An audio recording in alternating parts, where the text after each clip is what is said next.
about a month ago, my roommate rear-ended me, his truck. You can see that doesn't look good. You can see it's like bent there, and then the damage here, down there. It's not like wild. I actually have a new rear valence. So there's the cameras. They look like super nice, and then here's the back one, and then here's some little numbers that it says.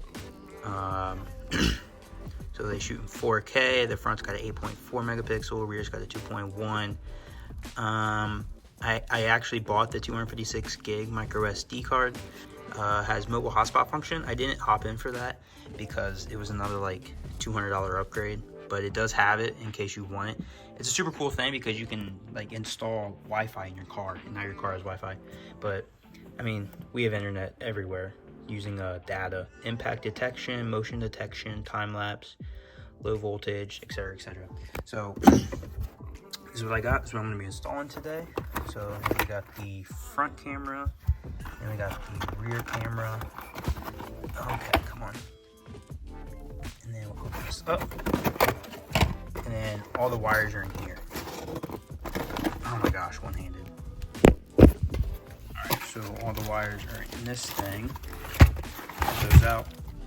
So this is a hardwire kit, which is what I'm going to be doing. Hardwiring this to the battery, and then the battery goes to the actual battery. And this is wires, I believe, for the rear view one. And then if you guys don't want to hardwire it, it comes with like a cigarette lighter charger.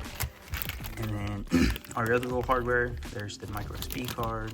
We'll open this up, show you the battery. More hardwiring. There's a cigarette lighter charger and all kinds of stuff.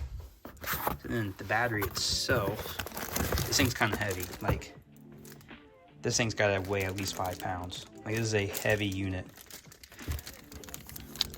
So open this real quick. Alright, so yeah, here's your Blackvue battery settings. This is so it's on, obviously. USB, dash cam, DC in, and I believe that's it. Yeah, that's pretty much it. So I'm going to be installing this today, and I'm going to show you guys how to do it.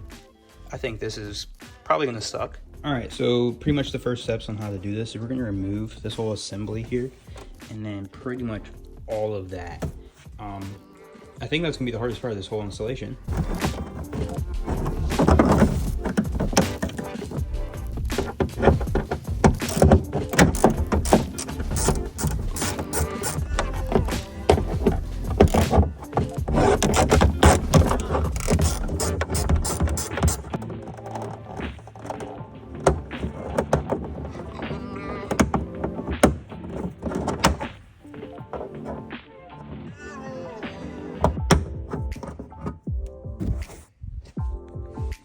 So real quick, these are the pieces I'm popping out. Little push clips. You guys can't see it. Alright, so that had me getting frustrated, so I just put it in there. So there's 4 tabs on top. They go into those 4 slots there. So now this is off, we can move on. But this was, I was getting frustrated because I didn't want to yank on it, but at the same time, like, it would not come up.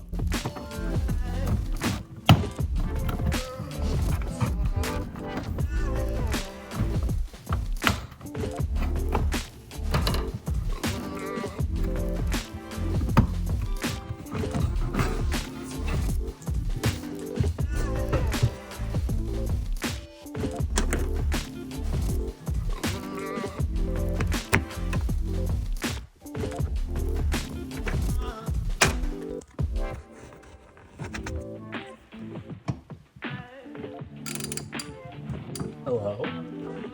Alright, so I got those screws out. These were T15 screws. The instructions said T27, but these are definitely T15s.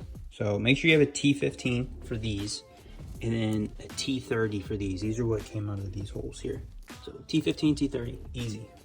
Alright, got a little ahead of myself. So next step is just to pull this off. It literally pulls right off. I think there's like 2 tabs in it. Yeah, 1, 2. Okay, literally 2 tabs. Yeah, there's just 2 tabs in it. So make sure you All you gotta do is pull that out, but make sure you disconnect the little light. I don't know where the harness went. Here's the light. You gotta disconnect it. Oh, there's the harness. It's as simple, you just pull it out, that's all. So next you're gonna remove this thing and this. I honestly had no idea we had these. So yeah, you're gonna pretty much remove that assembly just so you can get in this fuse box, because we're gonna be removing one of these fuses. Let me verify that. This 20 right here, this is the cigarette lighter fuse. So that means for this one specifically, that once the car's powered off, it has power for 5 minutes and then it gets no power, which is perfect for what we're doing. So that means the battery that we're installing is going to get power from the battery to charge while we're driving, and then once we turn the car off, it's no longer feeding battery power to that battery. We need to get these fuses ready. So we're going to be taking one of these guys, the one that works with the 20 amp fuse, and we're going to plug it into this and just get it set up over here. I have the Velcro strips set up, and I went ahead and connected the camera and then the battery power, and tucking it right here is pretty difficult. So what you're gonna have to do is you're gonna have to remove this piece, like unconnect it from the little hole there. That way you can like kind of tuck it in right here. I found that to be the best place to put it, because if you don't, like, it's gonna be moving around and it's just not gonna be stable. So putting it right here seems to be the best option. This is the negative wire for the battery. So it comes connected to this wire, so it's all big, one big piece. So I split it because it's like the dual wire thing. So I split it because they're super long wires. So I ran the negative over here, and then I trimmed it like that, because you're going to put it to this factory ground, and then you're going to take the accessory, the other side of that wire, and you're going to connect it to that fuse. The fuse will go over here. The negative wire is hooked up. I kind of just have the wire bundle here, zip tied to a wire there. And then the power wire I have running along like this line here, and then I tucked it under there, through there, and it's running back through here, and I have the wires tucked right there. And then the added fuse is back in the original spot. So I try to keep everything running along the factory line as possible. So now it is time to run the actual camera wire. So this is where the more fun part begins, because you got to get it all up in there and stuff. I decided I'm going to mount the camera next. So get some alcohol and then your camera itself. And the trick to this is you want to make sure the camera itself is like in the middle of the car. So looking at it, like right about there, it's in the middle. So it's kind of going to sit like this, it looks like.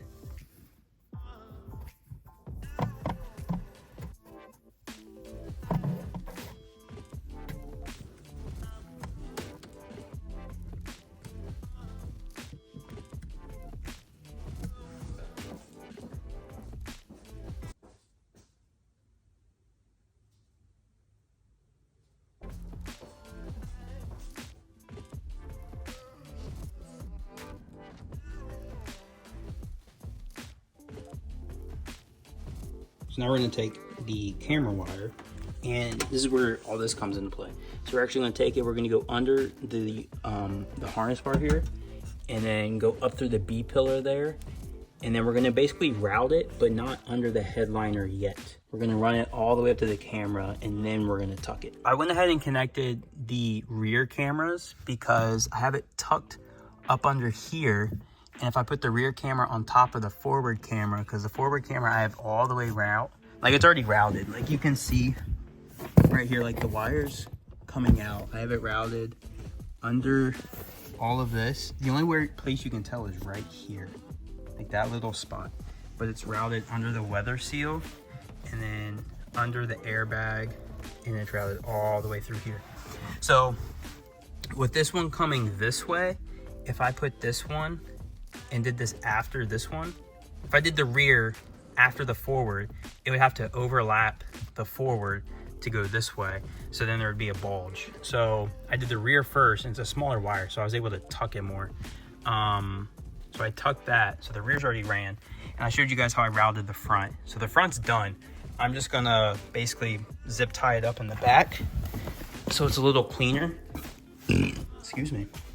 So I'm just gonna zip tie this, like bundle it all up and set it probably like right here.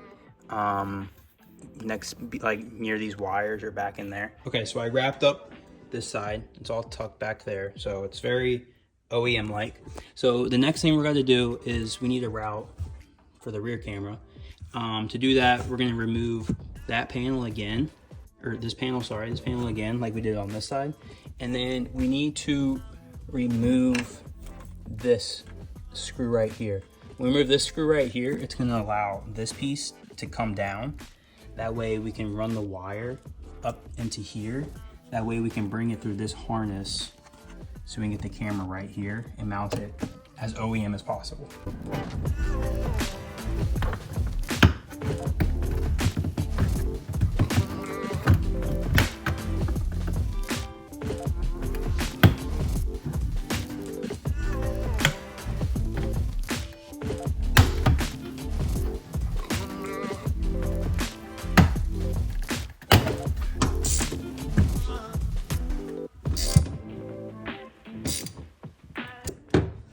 All right, so this screw has Loctite on it, so be very careful.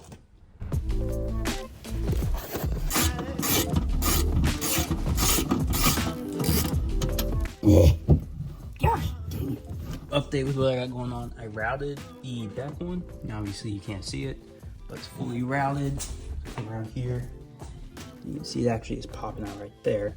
So what I want to do next is be able to pull this down just enough, because I want to run the wire through like this factory thing, so it's like completely hidden, you know, it's OEM.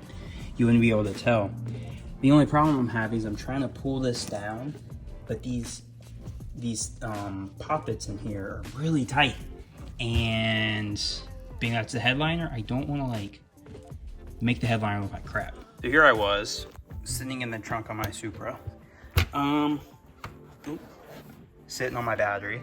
I finally got them off. They sucked. So I pulled down just enough to get my flathead in here and pretty much just right on the plastic. Make sure you do the plastic and like not actually your headboard or headliner, because that would suck, put a hole in this. So yeah, finally got that off. That took me like 20 minutes because I was trying to find an alternative way of doing it, but ended up just doing it. And there we go. So I got this one off, got this one off, and I took these two caps off just to help. So now I'm gonna try and get some sort of thing through here and then pull it through and then do the same through this so I can get the wire sticking out here. I got it through. That was a trip. So what I ended up doing is I couldn't find a curt hanger. So I got just two long zip ties and I cut off the little end, but barely put it through. And then I greased it, and then I just slid it through, and then I taped it there and just pulled it right back out. Started this video really good with recording, doing what I was doing, and then I kind of fell off. So anyways, here's the third brake light panel, and so that's what it looks like underneath, if you guys were curious. So then I ran my zip tie through here, and I got it all through that hole. What's wild is, it took me like 3 tries, and it just fed itself out. It's wild. And camera is mounted, it's all put back together. Putting this one back in probably took me 30-45 minutes. Let's just say my wrist is really pissed at me now, because this angle you had to go like this, and it was, oh, that one was not fun. So I got this all cleaned up, so I'm just gonna put this back in here, and then it's pretty much time for reassembly. So we're gonna make sure the fuse is in, and make sure the battery is turned on. So that means that it'll get charged from the battery. And then unfortunately it's like 2 o'clock in the morning. I work the overnight shift right now, so I pretty much do everything overnight at the moment. I'll wait till tomorrow to actually do this, or to finish it. But I'm gonna put everything back together, so I'll catch you guys tomorrow. Camera is installed. Kind of went over that last night. So there's the front one you just saw. The rear one you obviously can't see because window's tinted. But this morning I already went through like settings and setting it up, and it's super easy, super easy. Like, it's very self-explanatory. Something I didn't realize though is you gotta have mobile data. I was thinking like this thing automatically would connect with like, I don't know, the satellites, but it didn't. So I'm going to figure out a way to, you can see the back one right there. I need to clean this? Oh yeah, it's just dusty. And gonna figure out a way to get, I guess, mobile data in the car. That way I can supply signal and data to this thing so I can have live view. I think that'll be a separate video. I'm gonna go like T-Mobile today and see what they say. But yeah, super easy. If you guys have any questions, just let me know. I think I covered just about everything in this video. Sorry, it was a long video. It was a long install process. I think it took me like 4 or 5 hours to do it all. Anyways, I'll see you guys in the next video. Bye.